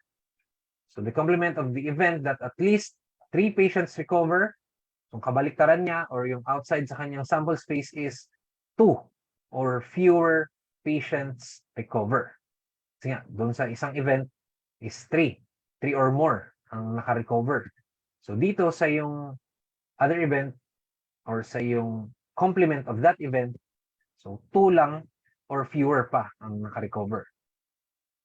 Kumbaga pa, ang contained doon sa yung sample space for that event is 3, 4, 5. Yung sa isa, kapag sa complement niya naman is 2, 1, 0. Kasi kasali yung wala talagang naka-recover.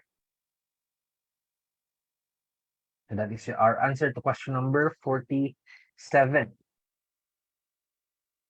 The probability, again, is the event or the number of points in an event divided by the total total elements in the sample space. And ang probability can only be greater than 0. So hindi pwedeng ang probability natin is exactly 0. So it has to be greater than 0 and less than or equal to 1. Pwede ang probability na maging equal sa 1. So according dun sa choices, the correct answer for 48 is letter A. So hindi pwedeng mag 0 ang probability. Pero pwede siyang mag-eksaktong 1. Hindi din siya pwedeng sumobra sa 1. So the sample space is equal to 1. So yun na nga. Pwede na ang lahat ng laman ng sample space to occur is equal to 1 or the probability of that is equal to 1. The complement rule is that 1 minus the probability of event A. So the complement of event A, ang probability niya is 1 minus the probability of event A. So kapag mutually exclusive sila or disjoint, so the probability of A or B that they would occur is equal to the probability of A plus the probability of B, given that A has no common elements with event B. Kasi disjoint sila. And for null space, the probability of a null space is equal to 0. So walang mangyayari, wala ring probability.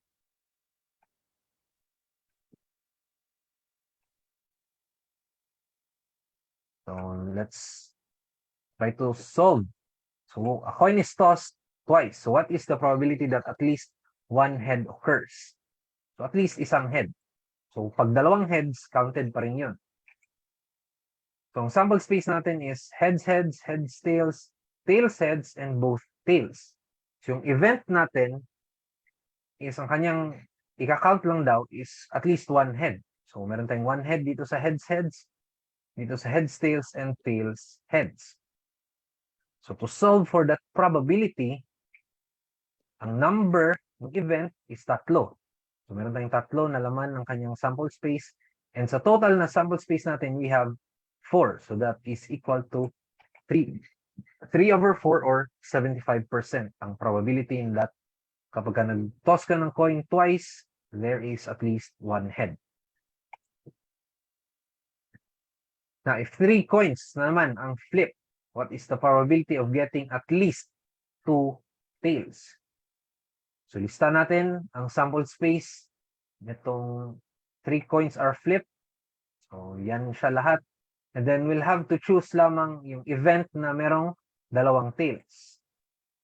So, HTT, THT, TTH, and triple T. So, to solve for that probability, count lamang natin yung event, yung sample points ng ating event. So, 1, 2, 3, 4 divided by 1, 2, 3, 4, 5, 6, 7, 8. So, that is 4 over 2 cube. Kasi nga, sa isang coin, dalawa yung pwedeng mangyari, heads or tails. And tatlong beses mo siyang i-flip. Kaya tayo merong 3. So 2 or 2 times 2 times 2, that is equal to 8. So 4 divided by 8, that is equal to 0.5 or 1/2 yung probability. So that is our answer to question number 49. That is letter B.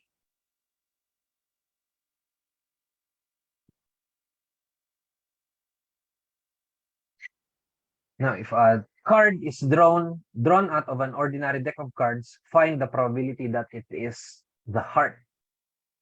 So, hopefully, familiar kayo sa basic deck of cards. So, of hearts, meron tayong 13. 13 in each na, suit. So, 13 are hearts. So, para ma-solve natin ang probability, 13 na hearts divided by sa total, the number of cards in the deck is 52. So, that is equal to 1 over 4 or 25%.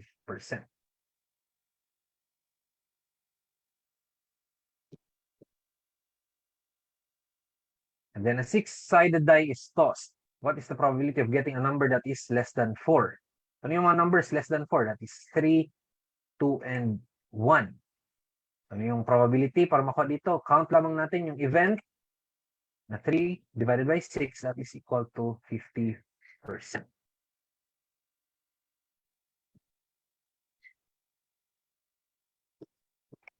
Next, the probability of drawing a face card. Ano yung mga face cards? Yung king, yung queen, tsaka yung jack. So, ang number of face cards, kasi in each suit, meron tayong 3 face cards. So, that is a total of 12 face cards. 3 sa spades, 3 sa diamonds, 3 sa clubs, 3 sa hearts. So, to solve for the probability, that is 12 na face cards divided by 52 total number of cards, that is equal to 3/13. So that is our answer to question number 50.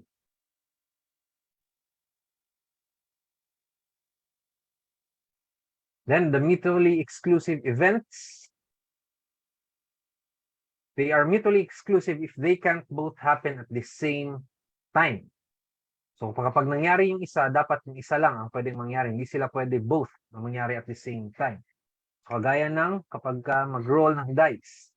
If ang event A is odd numbers, ang event B is even numbers, event A and B are mutually exclusive. Or wala silang common na event. Kasi nga, hindi pwedeng mangyari na sabay siya odd, hindi rin siya pwedeng mangyari na sabay siya even. Sabay yung odd tsaka yung even. Isa lang talaga yung lalabas sa dice. Kapag ka one dice ang i-roll natin. So they are mutually exclusive events. Independent event naman is kapag ka the outcome of one event does not affect the outcome of the other event. So, tuloy nito, event A, nag-toss ka ng coin twice. Hindi ibig sabihin na nag-toss ka dahil heads ang nauna, tails ang pangalawa. The next time, dapat kabaliktaran sila, tails, heads. So walang pakialam si event A sa kay event B and vice versa. So bahala ka dyan kung heads, tails ka. Ako dito, tails, tails, or other din na mga possible pa na outcomes. So walang pakialamanan ang event A kay event B kapag they are independent.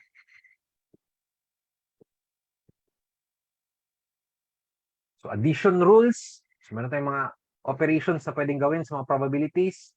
If events are mutually exclusive, so A union with B, or event A and event B, or event A or event B occurs, then the probability is equal to probability of event A plus the probability of event B.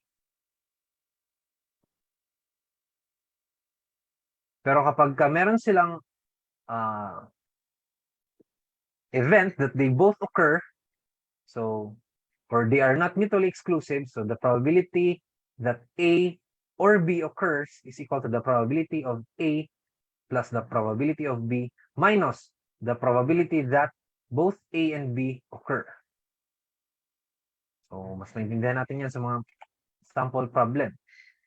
So, the probability that a student will pass his statistics course is 2/3. The probability that he passes his English is 4/9.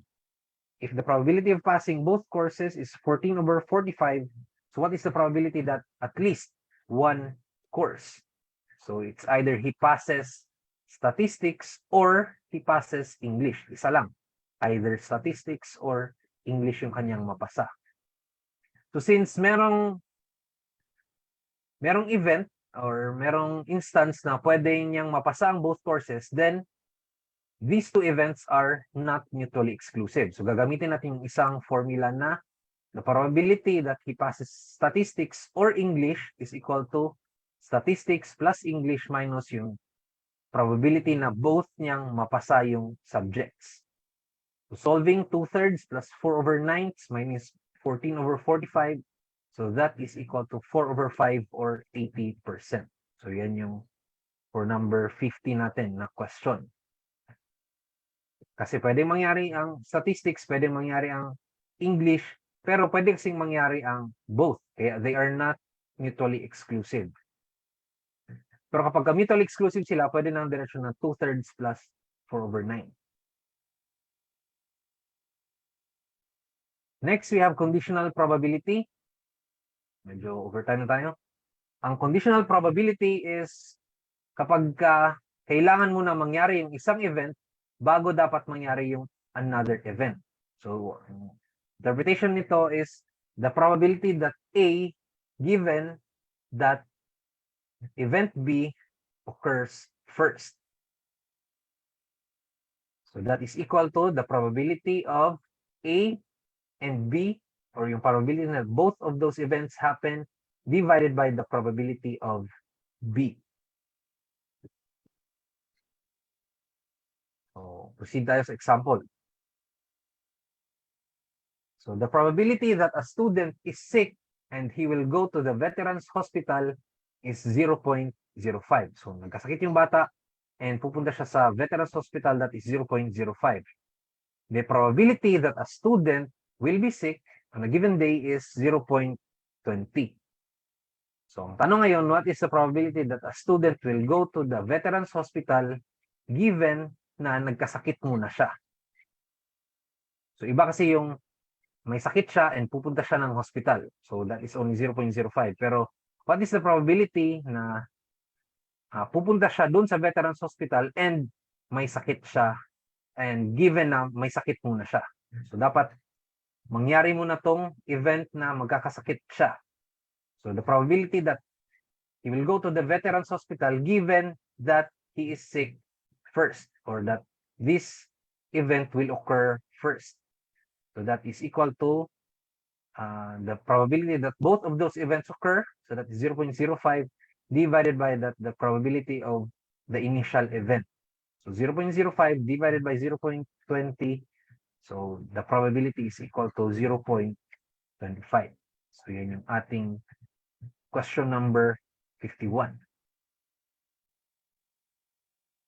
Next, multiplication rules for dependent and independent events. So pareha lang naman siya na i-multiply. But sa dependent events is the probability that mag-occur yung isa given that the other event has occurred first. So meron tayong yung conditional, or yung nangyari muna yung isa before mangyari yung another event. Pero kapag walang pakialam yung isang event towards another event, so multiply lang natin sila. Tulad nito, suppose you take out 2 cards from standard deck without replacing the first card. So pag nagbunot ka ng isang card, di mo na siya ibabalik. So what is the probability that the first card is the ace of spades and the second is a heart? So pag solve niyan, ang probability ng ace of spades is i-multiply mo sa probability ng pagbunot ng heart. Now, ang probability ng pagbunot ng ace of spades is, ilan bang ace of spades ang meron tayo? So, nag-iisa lang yan siya from the whole deck of cards na 52. Times sa how many hearts ang meron tayo sa isang deck, that is 13. Divided by 51. So, baka nagtaka kayo, 51 na lang ang natira dito kasi nga, hindi mo ibabalik yung first card. So, meaning, ang natira sa deck is only 51. So, when we try to solve, ang makukuha nating answer is 1 over 204. So, yun yung for question number 52.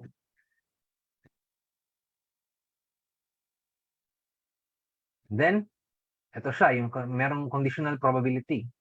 The probability that it will rain today is 0.20. The probability that it will rain tomorrow, given that it rained today, so dapat na umulan muna ngayon, then uulan din bukas, so 0.18. Now, what is the probability that it will rain today and tomorrow? So, ang isang event is affected niya yung other event. Kaya these events are not mutually exclusive, and itong another rain today is given that, or dapat nito is tomorrow, given that nag-rain muna today. So still, under some multiplication rules, so multiply naman natin yung ating probability, that is 0.20 times 0.18, so that is equal to 0.036. So that is the probability that it will rain today and tomorrow, given na merong probability tayo for the rain today at the rain tomorrow, given that it rained today. Merong conditional probability. So that is the last answer or our last question, number 53. So that ends my presentation on statistics and probability. So thank you everyone sa nag-listen. Hopefully meron kayong mga natutunan and na-take note nyo yung mga answers kasi parang magamit nyo rin yung ating questionnaire for your review. So again, thank you everyone. Salamat sa inyong time. Yan, maraming salamat Bayaw sa ginawa mong pag-refresh ng knowledge ng ating mga bayaw na magte-take ng board exam. Yan, maraming thank you yan. Sige, thank you lang ng thank you. So sa mga kasama nating bayaw dyan sa FB Live, so meron po tayo diyang pinost na evaluation. So kindly evaluate lang din po ang nangyari ngayon sa ating lecture. So muli po, maraming salamat bayaw. Sana ay huwag kang magsasawang tumulong sa mga kapwa nating bayaw at sa ating mga kukuha ng board exam. Hinay-hinay lang, paalala lang po, alagaan nyo rin po ang inyong mga sarili at huwag nyo pong kakalimutan na hindi lang naman po review ang dapat ginagawa. So dapat nagpapahinga rin po kayo. So this ends our first review topic po for our August o month of August. So sana po sa mga susunod po na review pa natin o lectures ay makasama po namin ulit kayo. Muli po, bayaw, maraming salamat. Hindi lang naka-attend ngayon ang aming mga kasamahan kasi may mga work din yung iba. So, ikaw ba, bayaw? Ano ba? Bakasyon ka ngayon? Ano yun? Currently unemployed kasi papunta na akong mag-aaral na ako ulit. Masters. Mag-aaral ulit? Oo. No? Good luck sa iyong tatahakin na daan, bayaw. So I will end the recording na rin para doon sa mga nandito. And again, participants, see you next time. Bayaw, usap na lang tayo sa chat. Sige. Thank you, Al. Paalam mga bayaw. Thank you. Thank you very much po. Oo, bayaw, maraming salamat. Bahala na si Bayaw Carl sa'yo. Binibili na nga nung Siya lang mga bayaw sisingilin natin ko. sa FB Live yung yung lecture mo. Ay binebenta na ni Carl. Wala akong porsyento doon. Wala pa. Ano ko mukhang wala? Pabigay, Carl, pabigay. No po. Singilin mo na lang si Carl. Yeah, pag nagkita tayo, lads, sa LB. Sige. Doon. Yeah, see Sige you po, around. bayaw. Thank you so much, Lance. Apo. Sige, Happy thank you po, lunch, thank you mga po. bayaw. Thank you for inviting. Happy lunch. Bye po. So paano ko i-end yung live?